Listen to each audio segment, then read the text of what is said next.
the Metro South, executive director of the Metro South CID. For you here is Wade Carroll. Wade is going to present to you. He's for Metro Analytics. He's going to present to you the freight cluster plan. This is a steering committee meeting number 2. A little history about this project. This is a planning study that was awarded to the Metro South CID last year. This is funded by Atlanta Regional Commission, DeKalb County, as well as the Metro South CID. So we're going to go through this presentation today. We have very little participation at the very end of this, so please participate as much as you can, and we're going to go through that process here shortly. So Wade, you want to go ahead and begin and introduce your team? Sure, thanks, Larry. And also with me helping out today and facilitating as well as Caroline Evans from Blue Cypress on our team.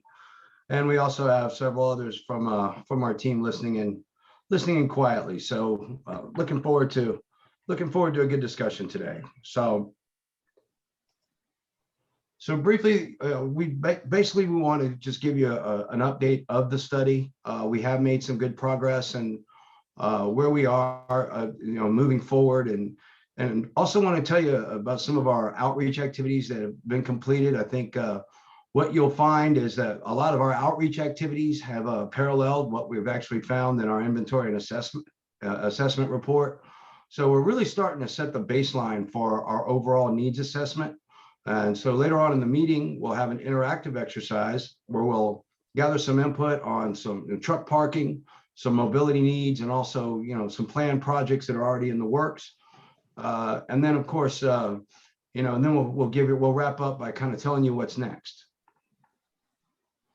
So, where we are is we have basically we were right into the cusp of kind of starting to develop our work program, and so the two main inputs for that work program are the inventory and assessment report, which is currently under review internally, and the traffic study, which is to be wrapped up here at the end of this month. We also have a best practices report that we'll also be looking at for potential ITS improvements as well that we'll draw from. So the key dates that I really want to make this committee aware of is that, we are moving fast. We designed this schedule to conform to the ARC's tip process, tip amendment process, and so forth. So we are looking to have a draft work program done by the end of August, and work with the DeKalb County, with ARC and our stakeholders to really refine that by the end of October. So the key dates there are, of course, the end of October. We should have our work program wrapped up. And then that's when we'll be coming back to you and sort of presenting our overall findings and what the mission is. And then at the end of moving into the holidays, we will start developing the overall document itself. Just real briefly, we have undergone a lot of outreach activities. I think some of you, in fact, on the call have been a part of those. We have, we've done stakeholder interviews, some online surveys, the trucker surveys, which were also were quite interesting, and we also we have a variety of outreach that we're doing.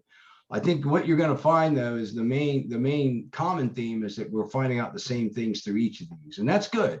So it really does kind of fortify what we're finding in our overall assessments. So the interviews, we have done, I think we're up to, 11 interviews completed, and it's still ongoing. We're still working with CID members and logistics professionals, as well as the neighborhoods to work through some of these issues.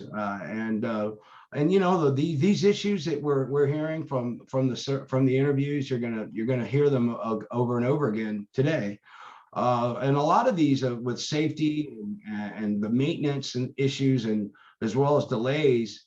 Inadequate parking is definitely an issue that we'll talk about later on and want some input on, and then the community concerns, and of course those trucks on residential streets. And as we'll talk through later, a lot of that has been, elevated by the Cedar Bridge Road,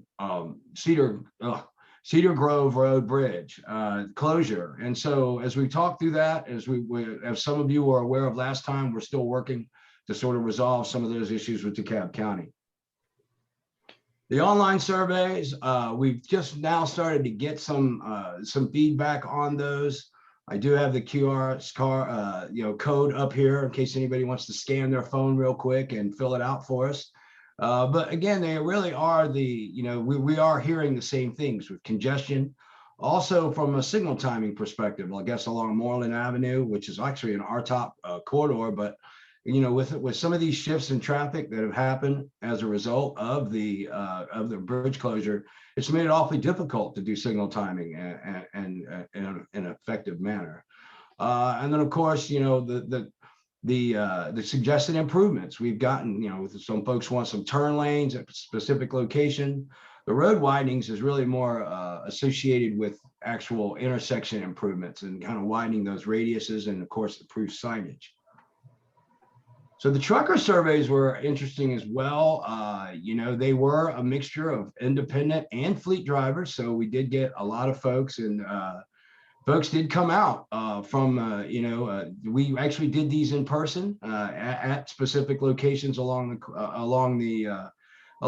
the CID. And I think, and so I want to compliment PEQ and Inga for the job they did on that, because that was in person and out in the streets. And they did have a nice mix of local and long haul. So it was a very diverse set. One of the things we did find, though, is that, some of the destinations where they came from, surprisingly, were not Savannah. A lot of folks were coming from, the folks that were the long haul came from places outside the region and from places, as you see there, far away from the CID. Their challenges in delivering is the heavy traffic. And, there's a clarification there. I think the heavy traffic, and I think some of that may be just referring to the region as a whole.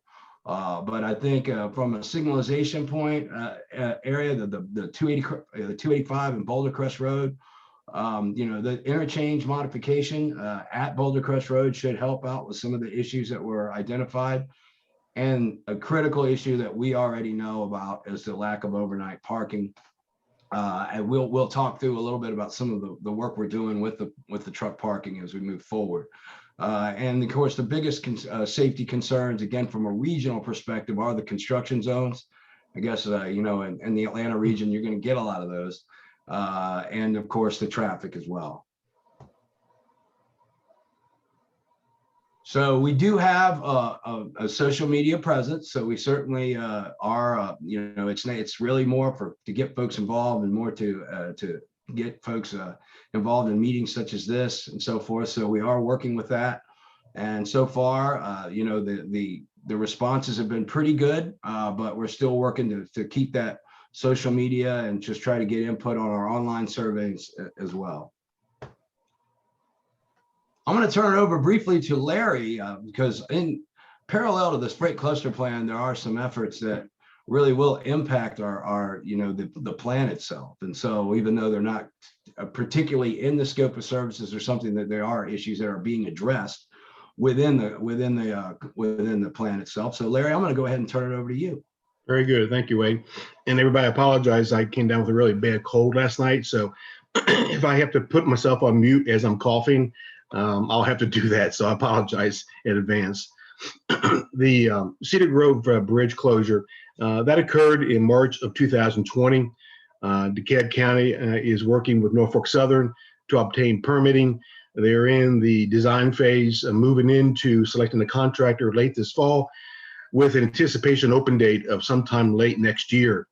That has been a challenging issue for the CID. I think everybody in the business owners, obviously, in the eastern side of Moreland Avenue really have experienced a difficult situation with access to their businesses with the bridge being closed. You don't really understand sometimes how important a bridge is until it's actually out, particularly a bridge like Cedar Grove, where there is a significant amount of tractor trailer trucks that access east side of Moreland on an everyday basis. So obviously there was a need to find alternate route, and the only alternate route is Henrico Road. which is a little bit to the north of Cedar Grove. And of course, the problem with that is when Norfolk Southern, which we'll talk about here shortly, when Norfolk Southern actually stops their trains because of freight issues down upstream in Atlanta, you have both crossings closed, which is quite bad, which means that the only way that truckers can hit their businesses on the east side of Moreland is to go through neighborhoods.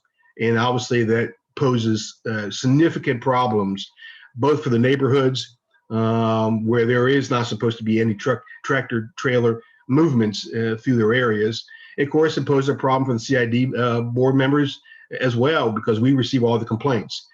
So DeKalb County is moving forward with that, making those changes, design work, and we hope to have it open by late 2022. Boulder Crest improvements, GDOT is planning to move forward with the construction of that, I believe late next year or early part of 2023. That will be a welcome, very much welcome improvement at that interchange, as Inga experienced through the comments from the truckers that utilize that interchange on a daily basis. Zone overlay district changes. So don't want to get too much detail with this. I can most probably speak for the next 3 days on that topic. Back about 10 years ago, the county developed a overlay district called the Boulder Crest Overlay District that encompassed the residential areas to the east of 675, as well as the entire CID boundaries. When that overlay district was adopted, it over a period of time, it became a real hindrance to new development in the CID, new industrial development. And so the CID began working with the county about a year and a half ago, asking them to please consider modifications to the overlay. Here in the last several months, Commissioner Johnson, working with the homeowner associations east of 675, brought all of us together to sit down and look at changes to the text amendments, permitted uses, development standards, everything you could think of in that overlay district, which is a very comprehensive overlay district. Many of the requirements in that overlay district just did not pertain to an industrial area. And I think when it's all said and done, I think the county realized that after we got into it. The homeowner associations working with us understood that as we began to pick apart the overlay district one line at a time over a period of about 7 or 8 weeks. And so that was when it's all said and done, we made a number of changes. The CID did, the homeowner associations had a few tweaks to it as well. At the end of the day, the board adopted it on June the 22nd. It was a very positive interaction with the county and the adjoining 3 homeowner associations. And I think those associations represent close to most probably 1,000 people. So we had 3 homeowner associations, the commission board, Commissioner Johnson, Commissioner Terry, and the CID working together to make those changes. And so they're now adopted, and everybody didn't get everything we wanted, neither us or the associations, but it was a really good compromise. And that was, I think, very important to go through that process and have it come out as successful as it did. Freight roundtable meetings. Amanda Olmstead, who is working with us as our marketing person for the CID, Amanda came together and introduced an idea to the CID board and myself on developing some internal kind of freight roundtable meetings with a select group of business owners. And we have gone through one roundtable meeting, and we're going to have another one here in the next couple of weeks. And it is, again, to reach out to the business community and find out what their concerns are and their needs, and to have some open discussions about issues of concern to them. Norfolk Southern is a story in itself. And I don't want to get too much into the details, but I think everybody needs to realize, and I think you all have experienced working with the railroads, we surely have. Norfolk Southern, we reached out to them when they did some maintenance work at the crossings, and also when they had their train stop at Henrico, which is the alternate access to the businesses on the 670 on the east side of Moreland Avenue. Because when they stop their trains at that crossing, what happens? Trucks back up on Henrico, There's no turnaround for them. They sit there and they sit there and they sit there for hours and hours and hours, and they back up onto Moreland Avenue, which is a bad thing. And so we reached out to them. They were responsive. They asked us to provide them with the highest average daily traffic hour that existed. We did counts for 2 weeks. We identified 2 or 3 hours within that 2-week period of time that seemed to have a lot more traffic crossing over the railroad tracks. And we gave that to them, and they are going to do their best not to block the crossing during those peak hours. And that was, we provided that information to them 2 weeks ago, and we hope to have something successful from them, cooperation from Norfolk Southern to make that happen. It's just been a very precarious situation for the business owners. Business owners are obviously reaching out to the CID, complaining about loss of business and a whole bunch of other things because of both crossings being closed when that does occur. Outreach to the adjoining homeowner associations, we talked a little bit about that. We continue to do that even after the overlay district conversations occurred over a period of 2 months. We have a very unique project that we are working on together on. We're going to, as the CID and as associations that we're working with, we're going to make a presentation to the Board of Commissioners about some traffic calming projects that are important to them and also important to the CID. Because before Cedar Grove Bridge went out, there was still cut through traffic through their neighborhoods. And obviously with it being out, it has increased in problem. It's been very problematic. So we've got some ideas we're going to jointly present to the Board of Commissioners in the next couple of weeks. So Wade, with that, back to you. Thank you, Larry. Thank you.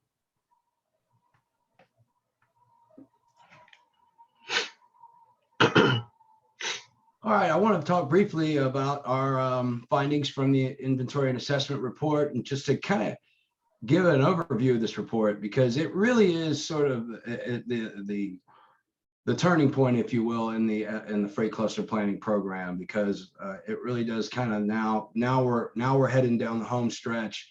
We're starting to identify improvements and so forth. So it does provide the basis for that, and which is of course supplemented by outreach efforts as well. It does also, it's important to understand it does incorporate previous studies and plans. So, you know, the previous efforts of DeKalb County and the CID when they did their Greater Conley work, a lot of that has been incorporated as well. It certainly, you know, it works, it carries the gamut. So it looks at truck travel, general travel, safety, and land use and development. It does have it's a wide scope. And again, it also looks at both existing and projected conditions. So, you know, where we are looking at, of course, from a work program perspective, we definitely are really focused on that first 5 to 10 years, but we certainly need to understand what some of the projections are through 2050. So just highlights of the overall report are existing and projected conditions. And I know, so I apologize, it's a little wordier than I'd like, but there were, I guess the good news is from a capacity standpoint, there's very little congestion on the roadways themselves that are a result of capacity. And so, you know, Moreland is of course a 6-lane road or 4-lane road closer into Atlanta, but still the actual design is not an issue of the capacity. It's really more focused on operations. So that kind of helps us set the stage for the, you know, for moving forward and planning. And very little increase even in the levels of congestion, you know, that are projected throughout the entire area. Again, you know, again, and if you take a look, you know, I'll point out, you know, of course, Moreland, there's a section of Moreland that's supposed to decrease to LOSD in 2050, but that's still not, that's still in a lot of urban environments, that's still somewhat acceptable. And also, I think, but when you couple though, and we'll talk about this, when you couple that LOSD with truck traffic, it does present some operational issues. And so we'll talk a little bit about that. You know, but the one little area that will need attention even after the interchange modification is complete is the that Boulder Crest Clifton Church Road. And of course, this is, it's already a problem now. And I think, from our modeling, it really kind of tells us there's a lot of traffic that's accessing the area from the Clifton Church Road, Gresham Road corridor into this to access 285 through that corridor. So that is definitely something that we'll need to look at. And so, but another more localized issue is this area to the Constitution to Moreland connection. And then we'll talk a little bit more about that. But without improvements and without something, without some significant improvements, there is a projected congestion just connecting the Constitution, Bailey Road, Fayetteville, in that area in itself. So the truck travel, Moreland Avenue is the, other than the I-285, I should actually say 285 obviously is going to carry the most trucks. It's designed to do that, and 675. But of course, the focus of this study really is more on the local street issues. So when you start looking at the local roads, I mean, Moreland is the primary local road carrier. It is the primary access to most of the industrial facilities in the CID. And it ranges roughly to 3,000 to 4,000 trucks per day. But when you start thinking about that per hour, when you start thinking about, especially during peak and daylight hours, and you're looking at, you're talking about some hours where you're having up to 200, 250 trucks per hour on a specific segment. And so that is significant as far as promoting operations and so forth. And the increases in truck traffic, just based on the model, are roughly 16%. So as we move ahead, we'll certainly start to need to monitor some of the operations and so forth, and to try to streamline. So hopefully the R-Top corridor will continue to upgrade and be successful. And some of the freight safety issues I want to point out too is, and probably again, is that connection from Constitution to Moreland. We did see just freight accidents along that, and commercial vehicle accidents along that corridor. And I think, if anybody's really driven that corridor, you'll understand that it's really not designed to handle truck traffic. These are little neighborhood roads that have now kind of been thrust upon, and it's with truck traffic now along them. So. With the transit and active modes, honestly, the big picture here is because of the land use distribution and the way it's a very sparse development pattern. There currently really aren't any routes that really service the core of the CID. And reaching out, we will be looking at ways to improve access, workforce access, but from what we've heard, transit is not a priority amongst the CID membership, but it still doesn't mean that it doesn't need to be addressed in one way or the other. If we want to try to promote new development, I think we need to figure out, and we will be working on a way that maybe there's a way to actually, get some sort of micro mobility or some enhanced service to actually help the workforce access.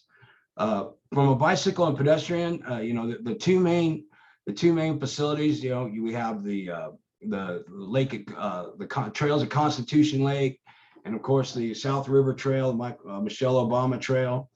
One of the things that we will need to address though is, and this really, this came about during the drafting of our inventory and assessment report. So I know we'll have some edits, but there is a new ADA park that is now being planned in the area of the entrenchment trailhead. So we will be working with the county to maybe get a better understanding about what those potential impacts would look like from both the vehicular demand, as well as what kind of supporting pedestrian improvements would be needed for that.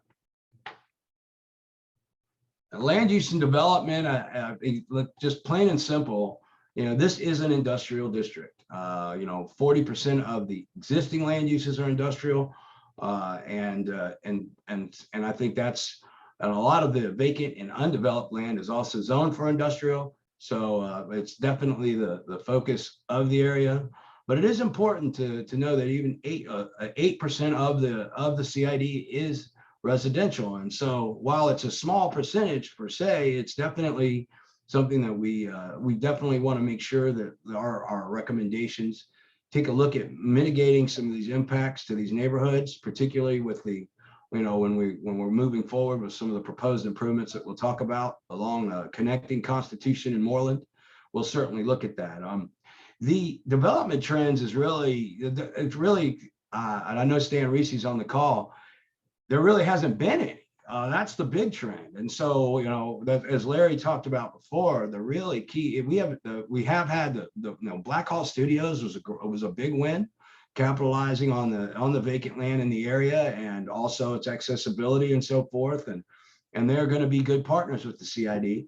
But other than that, there has not been any real new development, and that is in our existing conditions report. So something needs to happen. And so the first thing that did happen, as Larry said, is they worked with the county to modify some of these, so just some of these minimum standards and so forth to make the area more flexible and more amenable to industrial development. And as someone who actually cut his teeth as a local city planner way back in Tarpon Springs, Florida, these modifications that you see here with fencing heights and tree planting, they may not seem like a lot, but when folks are putting together site plans and trying to make it work and so forth, I mean, these are little amenities that when you're competing against different areas of the Atlanta region, and so you need to go ahead and have a competitive set for development. So our planned and programmed improvements, they come from previous plans and so forth, and they've also come from, some of them have been validated by our inventory and assessment report, as well as the outreach process. I think it should be noted that what we've got shown here are some of those that are already planned and programmed. I think we do have, again, the traffic study that's underway that will also identify some more operational issues to help some of the other problem hotspots that come through this process. But just, obviously the Boulder Crest interchange, that's the big score. That's not going to be part of our overall work program that you'll probably see as part of the FCP effort, because it is already let for construction is going to be let in 2023, but it is important to know that help is on the way on that corridor. But the Constitution to Moreland connection is really what is really kind of what we've been hearing is the overall need. So there is a plan. There's a three-pronged approach for that. One is the actual widening of Constitution to make it more truck friendly, all the way through from basically where the industrial uses are off of International Park Drive all the way through to Moreland. But also the 5-point freight roundabout will also help. There's those of you that know the area, that Fayetteville Road, Bailey, Fleetwood, Woodstock, that intersection there, and that area is just super problematic for trucks to operate.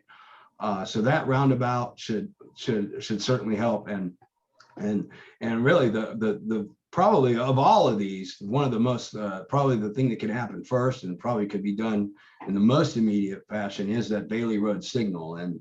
And I will say that when Larry and I have been out in the corridor and doing field work, we've tried to make a left turn from that signal, and from the folks making a left turn onto Bailey to access the district and so forth.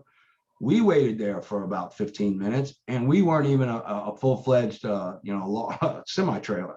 So I think so that Bailey Road signal is definitely something that we feel is overdue. The other significant projects, again, are really more operational. The roundabout at Thurman Road and Old McDonough. For those of you that are down there, that's that little project in the southwest portion, and it's one where, again, it's a 5-legged intersection that just needs to be smoothed out. There's a lot of trucks that are going through that intersection from Cedar Grove to access the truck wash. And then on Old McDonough itself, there's a significant backup along with trucks waiting to get to that truck wash that really lend that to being a one-way road, essentially through most of the day, and so which presents safety issues itself. From a bicycle and pedestrian standpoint, there's a lot of plans in the works from the DeKalb CTP. And so, you know, of course, the trail extension along the South River is probably the most prevalent, but there are others to help serve the neighborhoods to the north of the CID. That will be again, and that will also serve the new ADA park. So we'll certainly be working with the county to, you know, to make sure that we can make both sides, you know, both sides fit. We don't create conflicts between freight traffic and park traffic. So, and of course, all of this is happening with some significant studies. Of course, the part of what we will be doing is this process will be informing the DeKalb Unified Comprehensive Transportation Plan comprehensive plan process, which some of you are probably involved with as well as a parallel effort. Also, though, there were some studies, you know, the Moreland Avenue corridor had some recommendations for some more multimodal elements, and also the Boulder Crest Road has a multimodal study as well that was in the CTP, the previous CTP. So altogether, there are some plans along the Boulder Crest that should impact, and I think a lot of those should get wrapped up into the CTP and the comp planning process. So I know I hit you with a lot of words here, but I think these are the critical issues that will sort of drive kind of where we go. I think obviously the most critical issue is the Cedar Grove Road closure and a bridge closure. And honestly, even though we're planning, of course, our work program will plan for a post-bridge replacement environment. But I do think that it highlighted the overall need of, you know, maintaining a critical infrastructure point. I dare say that I think that the importance of that bridge was probably undervalued. And I think there are others throughout the region as well. And one of the benefits of a freight cluster plan is to kind of help identify where those critical pinch points are in your infrastructure and what could happen if that infrastructure goes down. And so that really does tie back into the resiliency issue. And so when we move forward with improvements, with recommendations and start developing potential projects, one of the things we're going to look at is ways to, you know, bridge or no bridge, is to, you know, maybe provide some options at that at-grade crossing at Enrico, given some of the Norfolk Southern issues. You know, it has catalyzed neighborhood coordination, as Larry said. So moving ahead, I think part of our recommendations will be as well is to continue that coordination to ensure that neighborhoods, intrusion on neighborhoods and residential uses, you know, remains at a minimum or becomes at a minimum, you know, once the closure and the traffic calming and so forth are done. Truck parking, as you can see in the photo to the right of the slide, it is an issue. There is just simply not enough supply to meet the demand. We are right now undergoing an analysis of looking at, you know, two real elements. One is the staging areas, providing maybe some potential staging areas in the district, maybe changing some, you know, providing some zoning changes and some development changes that can help with that. And also maybe some actual site plan changes as well that can maybe help accommodate more trucks and ways to actually just be able to you know, be able to meet that demand and also work with neighboring industrial areas as well, because just given the amount of demand, it's going to be very hard for the MSCID to be able to accommodate all of its demand within the district itself. You know, the mobility needs, I've touched on it. That Constitution Road to Moreland Avenue connections just got to be made. But again, when you look at the projections on Boulder Crest, I think that's something, even with the interchange, that really needs to take a good look of what that future looks like. Maybe some access management and things of that nature to at least clean, you know, to help that corridor. And you know, there's just higher levels of maintenance that are going to be involved in the CID just because of the prevalence of truck traffic. And so, you know, those are some of the key issues that are going to drive our recommendations. But another item that really we haven't come across in our previous freight cluster plans, but this is a new one, is the vulnerabilities to the degree that they are. You know, we put these photos in here. What you see, this photo on the bottom to the left, that is actually an illegal dump site that is actually hovering right underneath there is the Norfolk Southern, the Norfolk Southern track. So looking at ways to really increase code enforcement, things of that nature will also be kind of part of set the part of our recommendations. And also, we just have to prepare again, and it really kind of revolves around the Norfolk, the resiliency issue. We just have to. We are vulnerable to Norfolk Southern, at least especially until that bridge comes back. But even with only one above grade at grade crossing, we still need to have provisions in place to really help. So if they do decide to clean the tracks or whatnot, that we don't have truck stalled at Enrico all day. So at this juncture, we don't have a specific slide that says questions, though, Caroline. I think what we wanted to do before we went into the breakout group, we wanted to go ahead and see if there were any questions in the chat box, or if anybody wanted to raise any questions now about what they've heard so far. Wade, we don't have anything in the chat box, but if anyone wants to unmute and offer a question or an observation, please feel free.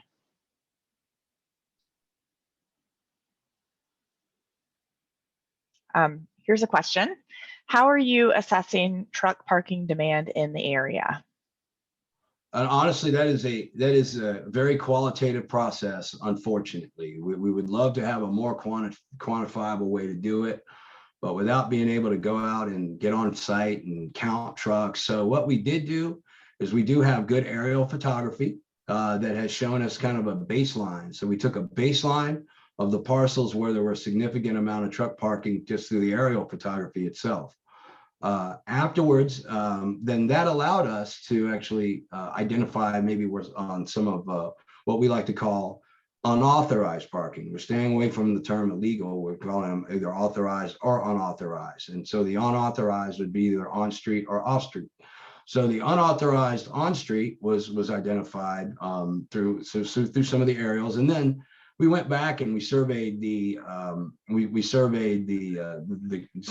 Larry went back and surveyed some of his committee members and CID members. And so what we did find, we did identify a couple of areas where there is possibility of maybe providing some additional on-street parking legally. And so we'll work for ways to maybe create some staging areas and so forth on some areas on right-of-ways that aren't necessarily being used. For the off-street, unauthorized off-street, what we found is most of that unauthorized off-street parking is actually on lots that were soon going to be authorized. They're actually going through the development process to actually become legal parking lots and so forth. But I do want to mention one thing. This is really just from a land use perspective. If you'll see that convenience store, that is not what's on a site plan that was ever approved by any zoning commission ever. So one of the things we'll also have to do is work with some of the existing businesses to try to find ways to better accommodate some trucks. And so, so when we talk about, from a specifically zoning land use perspective, they were somewhat authorized if they would do this in a manner that was site plan conducive. So, hopefully that answers the question. I can't see the chat room by sharing, so. So Wade, we have another question. I think you covered that one pretty well.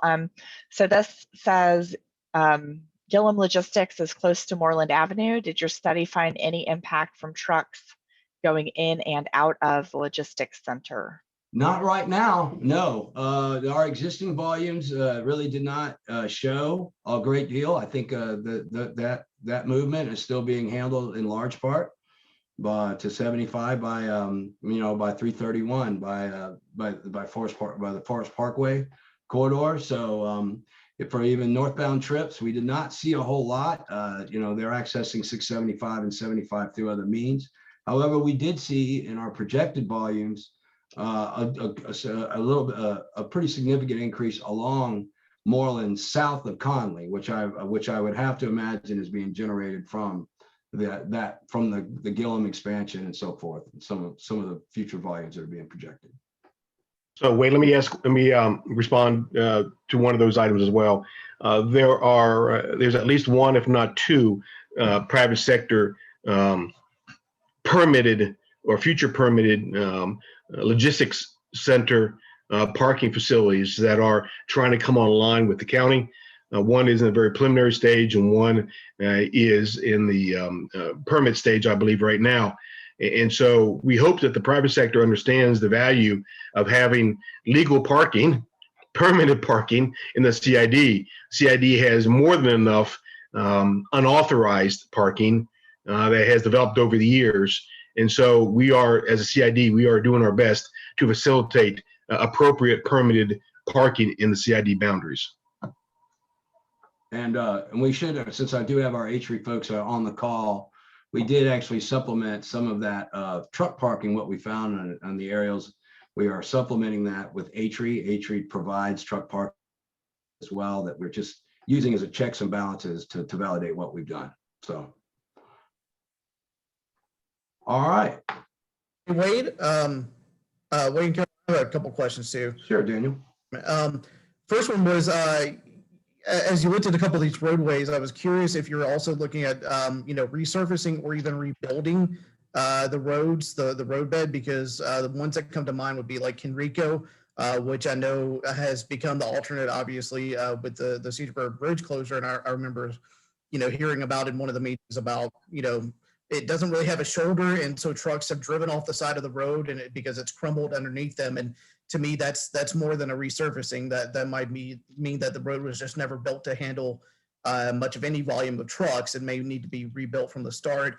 Similarly, I would say that kind of Fayetteville Road, Bailey Road, kind of connection to Constitution Road. Constitution may need it as well, but certainly that kind of, curve going up to get to Constitution off of Moreland, it feels like you're in a rural area. And so both the asphalt itself, as well as maybe the geometric design, might need to be improved to really meet the volumes that are needed today. Thank you, Daniel. Actually, that will be a recommendation moving forward. I think we presented at the last meeting, we do have some short-term improvements that are going on just basically to, for lack of a better word, call them triage, just to keep the trucks moving and keep everybody moving in the CID during the closure.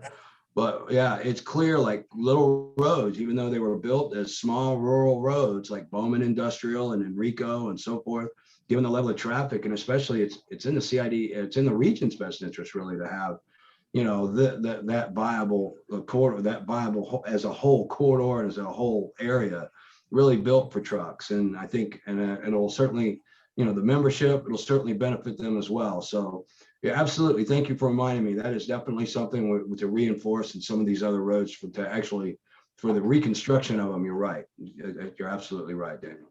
Yeah, Daniel, go ahead. Yeah, I was just gonna say, I know that CIDs don't always want to get into maintenance, but this one, it's more than maintenance, and two, is in the middle. Enrico Road was never meant to carry this much truck traffic, and I mean, even pre-bridge, it was never meant to carry that much. But so you make a good point. Right, but beyond the CID, I know obviously DeKalb County's doing their CTP update, as you know, so it may be a matter of trying to make sure projects get noted there. So whether it's funds or DeKalb County funds or DeKalb getting GDOT LMIG funds, this is relevant for trucks and for local residents and economic development. So certainly want to identify those. And I may be getting ahead of ourselves here, but Larry, I don't mean to catch you cold on this, but this is certainly one as we move through our recommendations phase. That's that kind of bundle of improvements sounds like something that would certainly be favorable in a federal grant application process. You could definitely show some economic development impacts and so forth. And I think that's something we'll certainly look at. Well, you don't have my list yet, but you will. And so that's just the Henrico shoulders, radii, every intersection.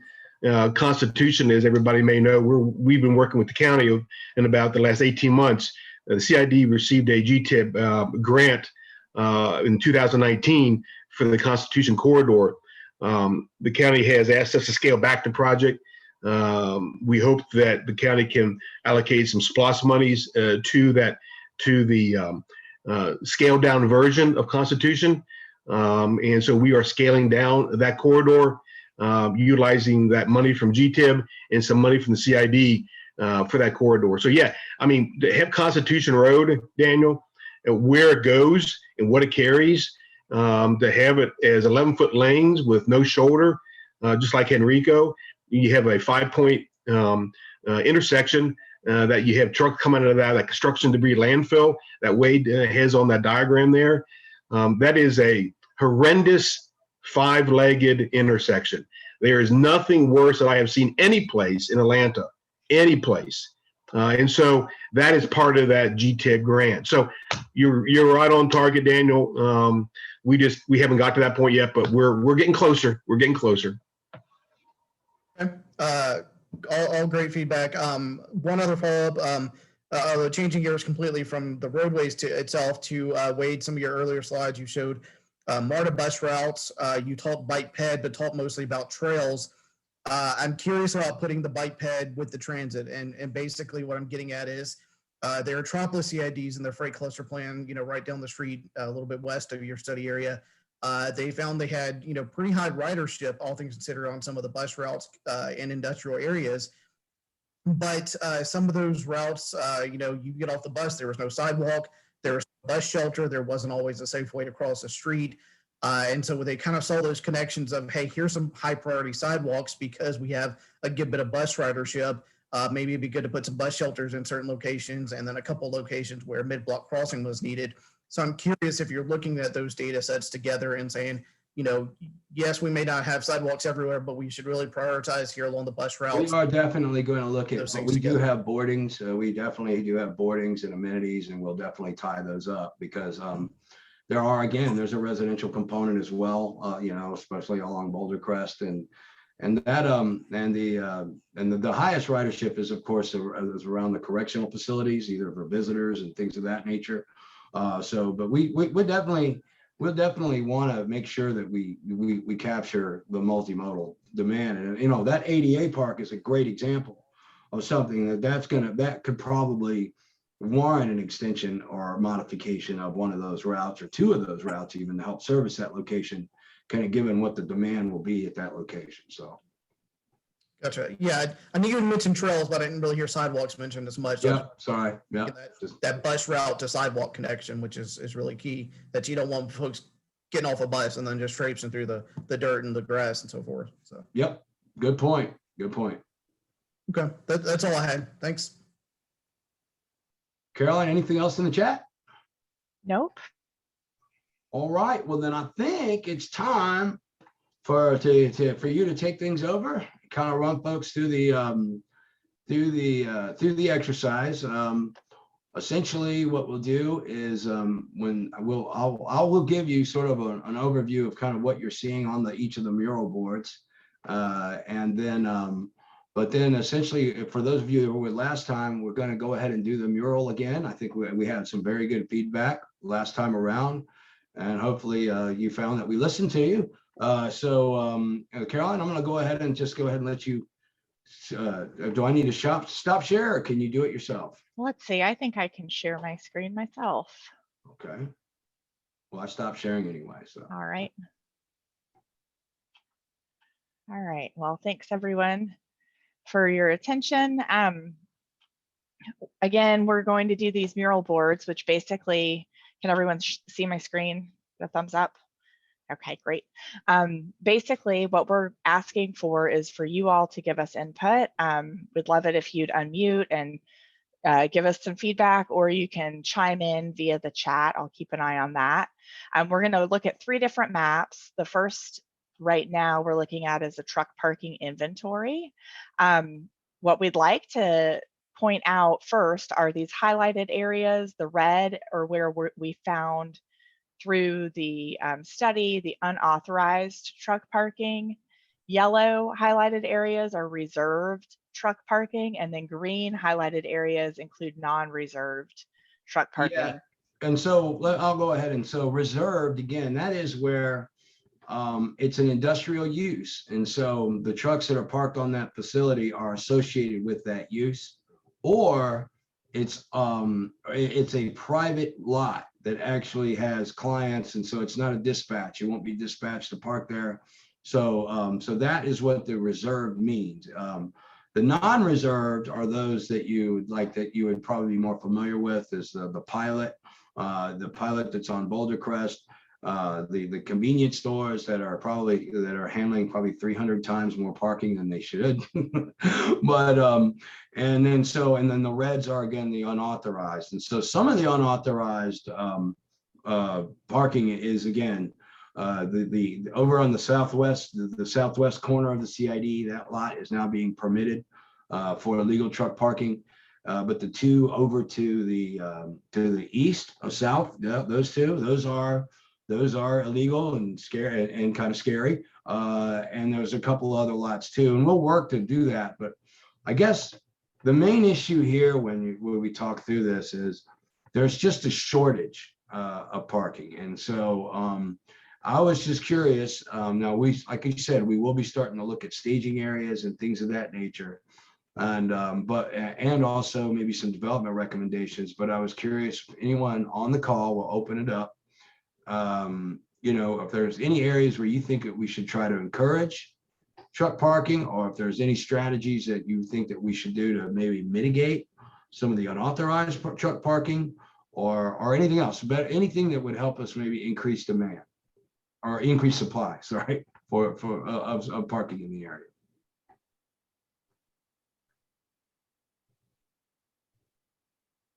Wait, Larry, this is Amanda.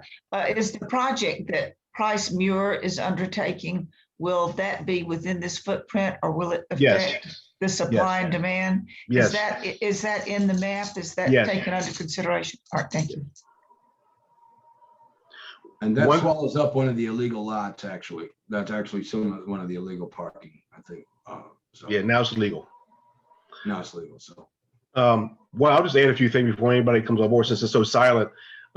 Wade, one of the areas that the CID has, CABA looked at before the CID was formed.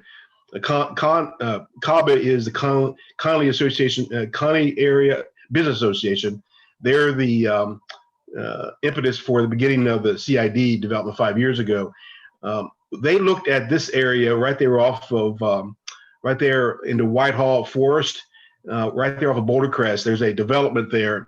And I guess kind of hard to describe it to everybody, but you get off of 285 Boulder Crest, you're going westbound, and the very first exit, when you come off the exit on the off-ramp, right directly across from you is the entrance into Whitehall Forest. Whitehall Forest is one of the areas that you don't want to walk down at night by yourself. It is an area that has seen a lot of crime over the years. And so we have, over the years, last couple of years, introduced to the county possibility of doing some work down there that might result in a future development that really would help Pilot quite a bit. I think Pilot looked into that piece of property a number of years ago, and we would strongly encourage the county, with the CID assisting them, to consider redevelopment of that area adjacent to the Pilot parking lot, which is that green area to the south of that green area off of Continental. All right. Down further, a little further. Right about there. Yep. Yeah.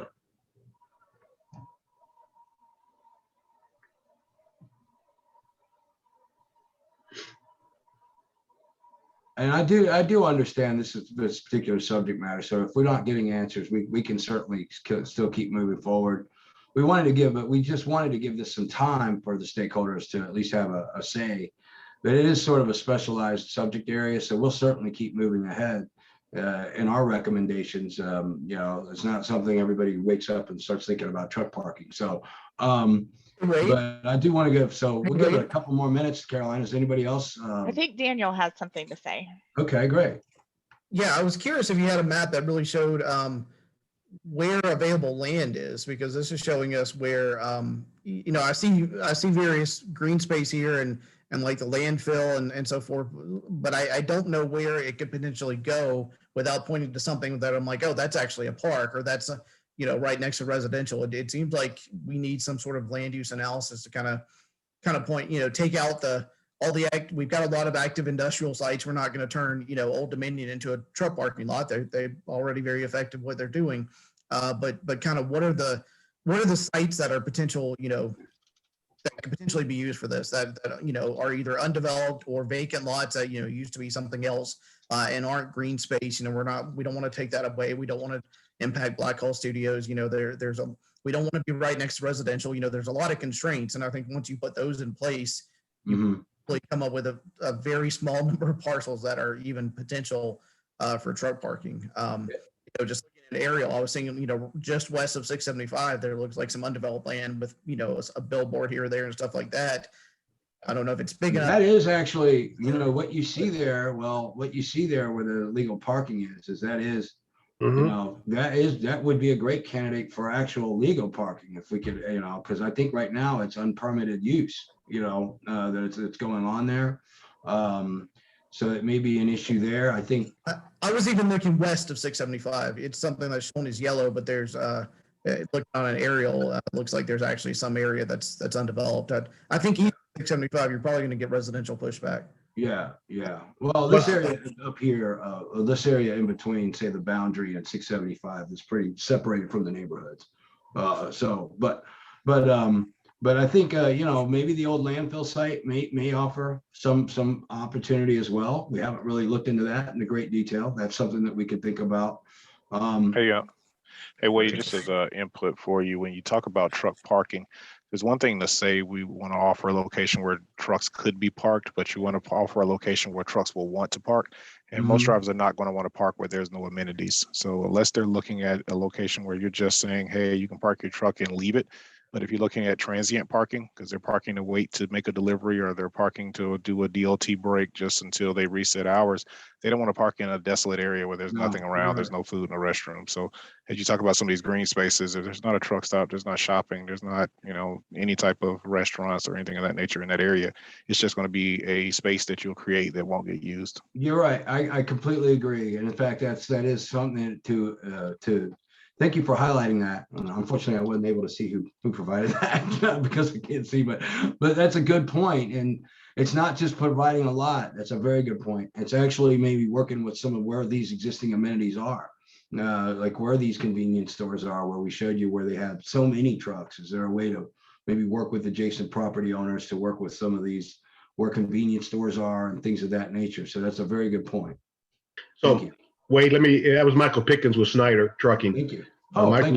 Michael was on the CID board for a while. So the challenge with the overlay district is the location of these facilities, as Michael spoke about. And I think we have opened up the overlay district requirements to have that occur more readily now in the CID. But as Michael said, it's a very good point.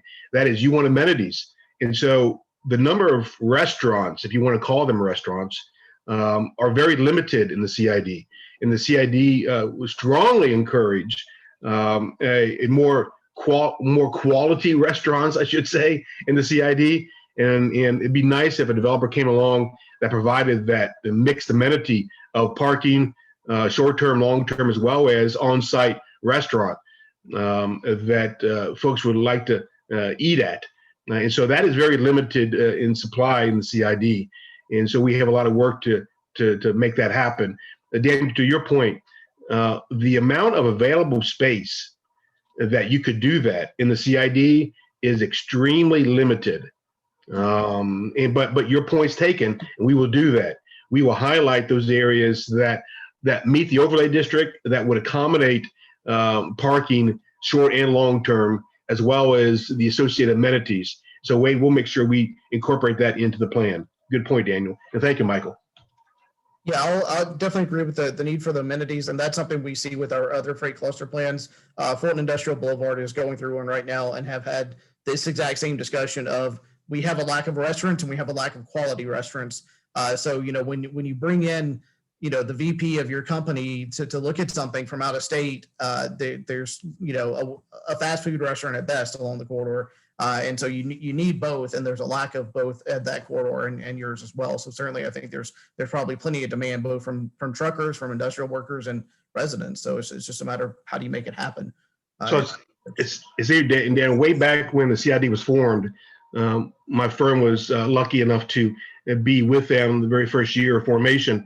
And I remember sitting down with a number of business owners, and the very first comment out of their mouth was, when we bring the vice president or the president of the company into the CID to show them our nice facility, there is, first of all, no quality restaurant. But second of all, and more important, is that if we want a Panera Bread brought in, it takes 45 minutes to bring it. There's nothing nearby. And so it is, it's a real issue. And somehow we have to find a way to incentivize developers in some way to make that happen in the CID, because it's just not happening now at all. All right.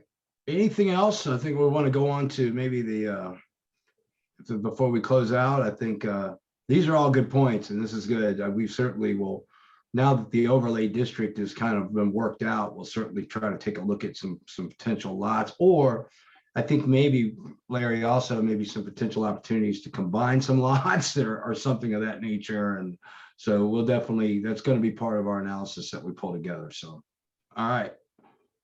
All right, Caroline, I think we're ready for the next mural. It's 2 o'clock.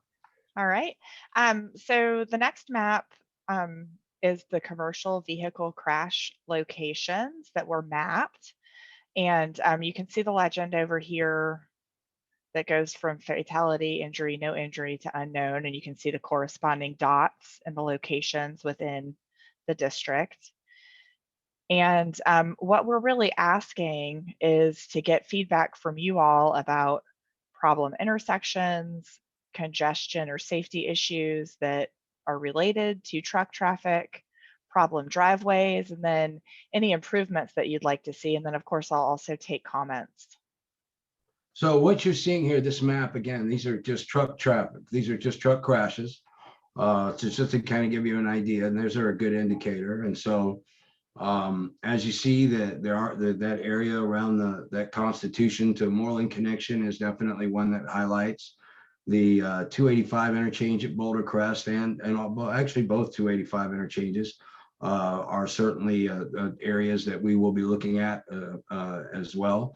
But then there are some other areas that are highlighted as well inside the CID, along Cedar Grove, along Bowman Industrial, and so forth. So we want in Copper. So we just want to kind of get your feedback on where these problem intersections are, whether you can validate where the crashes are, or if there's a driveway or anything like that. So of course, this does take pretty good familiarity with the CID and operations and driving the area. So I'll just open the floor for that. Yeah, I'm Joel Gross. I'm the chair of the CID, and of course, the big areas, Bailey Street and Moreland Avenue, is the one that I've always been spoken about. Another place is further north of Moreland Avenue, where McKinney's corporate offices are. Okay. Turning in there is extremely dangerous. I know that we've had conversations with them. They've asked for some off-duty police, and I don't know if they've. Caroline, I can tell you where that is. Caroline, you see way up north there, you see Eastland? Yep. Okay, go down to the very next cul-de-sac down, it's down Moreland. It's Moreland Industrial. It's right there. That's. And you are right, Joel. And that's another one that Larry and I noticed when we were doing field work and trying to get a left turn out of there, and the speeds, especially along Moreland, along that stretch of road, because there's no signals nearby. That is definitely one that where speeds are a problem. So thank you, Joel. Yeah, I mean, on Moreland Avenue in that section, people actually drive like they're on the interstate. It's 45 miles an hour, and it's normal. You'll see people driving 70 along there. So that is really a consideration that needs to be addressed. Thank you. Thank you.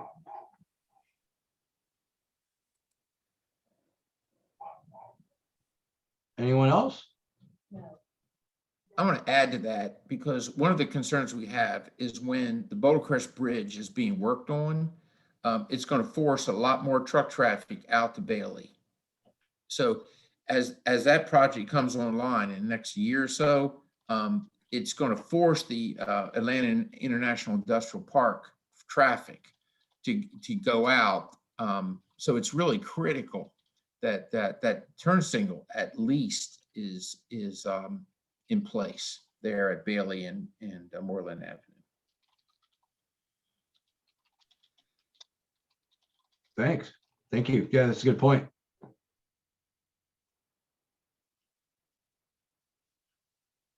I mean, that interchange project really kind of highlights almost the importance of the entire project, but at least at a very minimum, the Bailey Road signals. You're very correct. So I'm going to keep running my mouth. I'm sorry. Go ahead.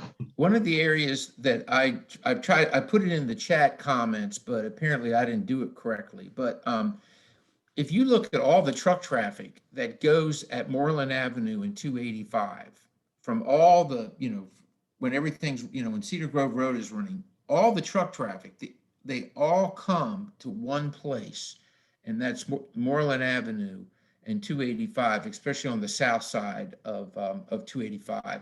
Have you considered an exit ramp at 675 and Cedar Grove Road? Has that been ever looked at? Larry, I'll let you back this up. That was actually considered a long time ago. That came up during our first steering committee meeting, and then it was taken off the books by GDOT. I guess, but I guess it didn't warrant, didn't carry the warrants. But Larry, you may have more history on that. No, that's exactly what I heard as well. I know if David or Patrice are still on the line, maybe they can offer something with regards to that. But it was a project at one point in time, long-term, Joel. But I don't know. I don't think it's on the short or long-term plan for GDOT at this point in time. But the other thing it might do is it also might block some of the truck traffic from going into the neighborhood. Also, I mean, I think it might have a dual purpose, but Well, it's not. It's that one I most books. certainly would agree. It would probably go a long ways, considering most of that truck traffic going through the neighborhoods trying to get back up to 285 in the first place. So, Yeah, David and Patrice are online, but maybe they're not listening right now. But we'll check into that, Joel.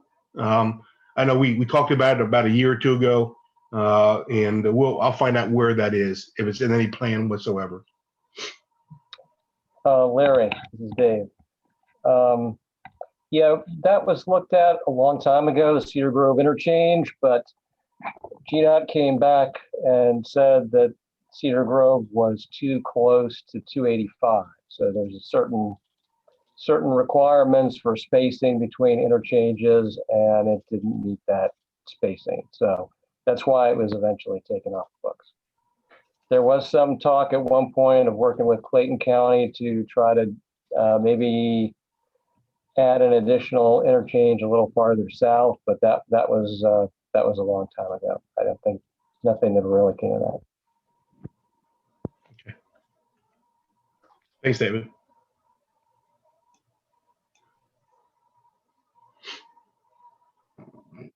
just being mindful of time, I think if we got anything else, I think we'll kind of move on to the final board. All right. So what you see here, again, I touched on these before. I can kind of go back over these. So what you see here is a map of our plans. So what the planned and programmed roadway and projects as of now. And so this is a combination of stuff that's already been either in the DeKalb CTP or the Greater Conley Road, LCI, the Greater Conley Road, the project that they did there for the CID, the master plan. So just to kind of go over some of these, this is, of course, this is the Constitution Road widening that we talked about, that we discussed in detail to help that connection. The Moreland Avenue, this is more of this is just a corridor study. So it's not really an actual hard project. And the same goes for the Boulder Crest. These are more of these are multimodal corridor improvements that are going to be identified through further study. So But still, if you still feel if you feel the need for multimodal corridor improvements along Moreland or Boulder Crest, please go ahead and do that. Please let us know. Now this widening here, this is Boulder Crest south of I-285. That's also in the CTP. And then this project here is the roundabout again at Old Thurman I'm sorry, Thurman and Old McDonough.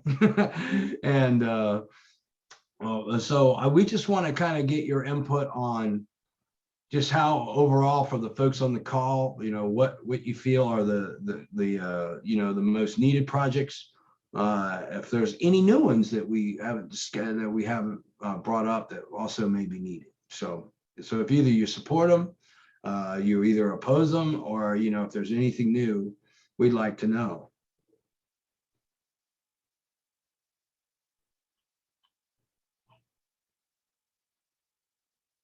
Wade just mentioned also that as we develop these projects over the next very few weeks, we will provide those to Patrice and David as well as part of their CTP.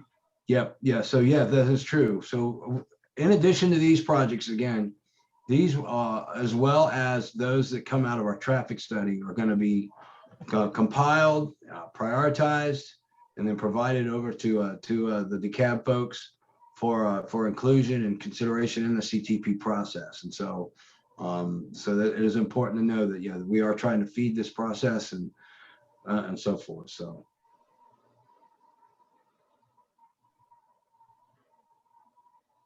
you did everything perfect, Wade. No questions. hey, well, and you know what? It's not. I don't really. These have all been vetted before. So Right. These aren't new projects to anybody on the call. So it seems like I think you give yourself credit, Larry. A lot of these you pulled together yourself. So during some future or some previous plans. So. And what you don't show here, just so everybody know, what you don't show are those maintenance kind of activities, Yes. operational kind of work that Daniel brought up before. That's not reflected on here yet.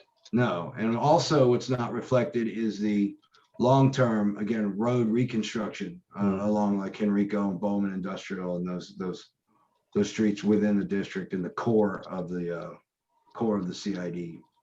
We also make mention that there are two unpaved roads in the CID, which is a little unusual, I guess, for an industrial area. But those two unpaved roads will obviously also be put on our plan for improvements. Yeah. And one of them in particular is Old McDonough. I think that's one area that there just south of the interstate that would certainly take a look at maybe connecting that if we're going to do the five lane roundabout there at that interchange, kind of maybe help serve that. Wade, there's another area I didn't see that was addressed, and that is what used to be across where the Ace Hardware is. It's just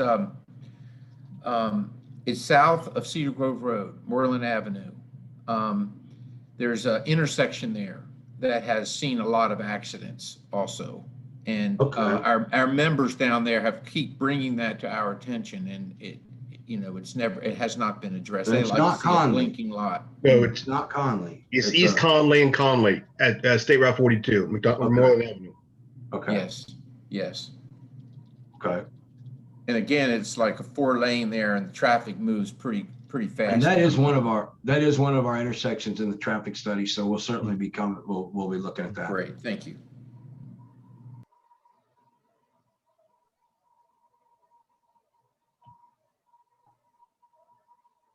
Hey, Wade? Yeah, Daniel. Going back to the Cedar Grove Road discussion about an interchange,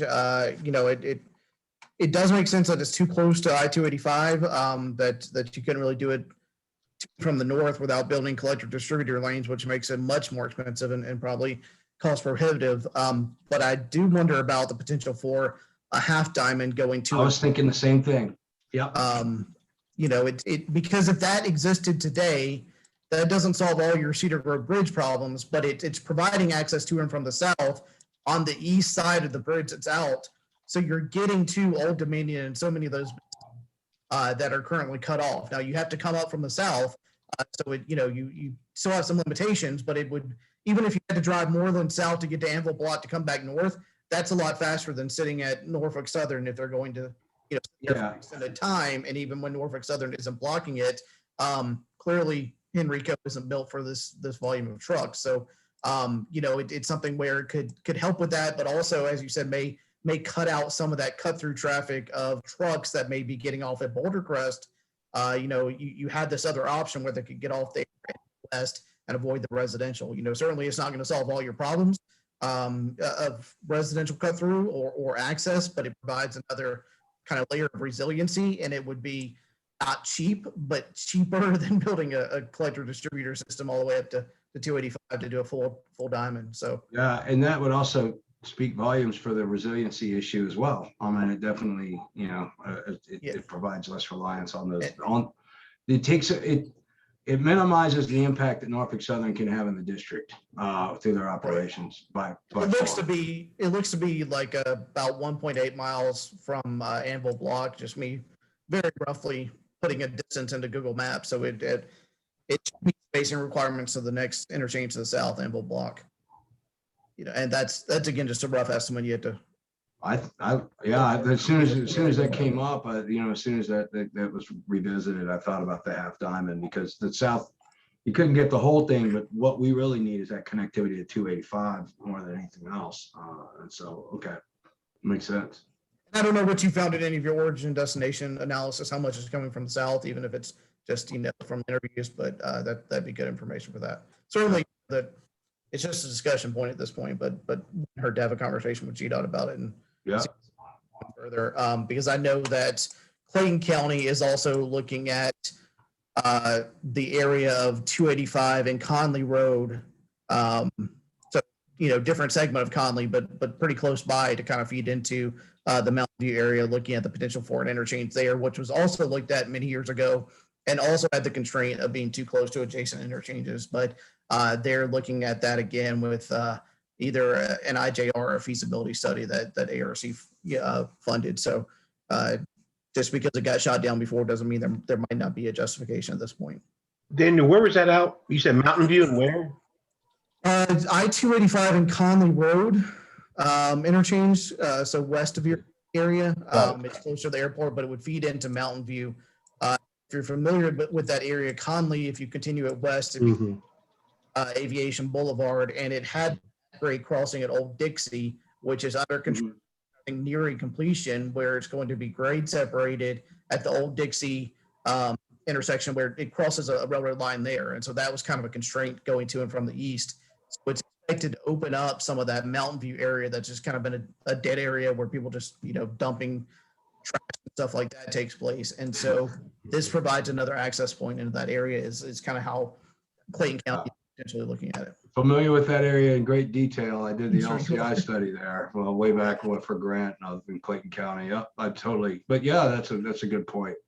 Well, any other ideas? Because I think we've got a good flow of information, and I know we're sort of wrap up, but I want to give I don't want to cut anybody short.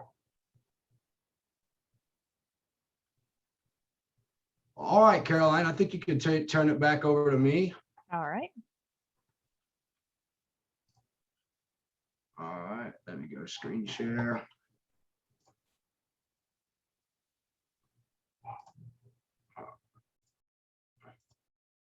So, next meeting topics, the next steps, if you will, we are going to actually bring in, when we developed this presentation, we really kind of thought it was further out, but we're actually talking with the Public Works Committee, the Public Works Infrastructure Committee at 3:30 today. So we'll be presenting to them some potential improvements. We will go ahead and next time report on. Also, thank you, David and Patrice, for setting that up. Thank you very much. We do appreciate that. That happened. Yeah, that's very important. We will be reporting back on the reports of the traffic study as well. The traffic study will kind of give you an indication on maybe how some of these improvements may be moved up, down, or maybe modified, and then going ahead and moving through our draft project list. By that time, again, we're going to have a draft list by August, but we'll have basically refine that. So by the time we get to the steering committee, it'll be sort of an unveil of kind of, where we are, what it's looking like, what we've worked out with the county and so forth. So with that, thank you very much. I'm hitting you with another one of those little QRS codes, and so if you want to stay involved, you can certainly scan and it'll take you to our website. But I want to just thank everybody for their participation. And Larry, any closing words?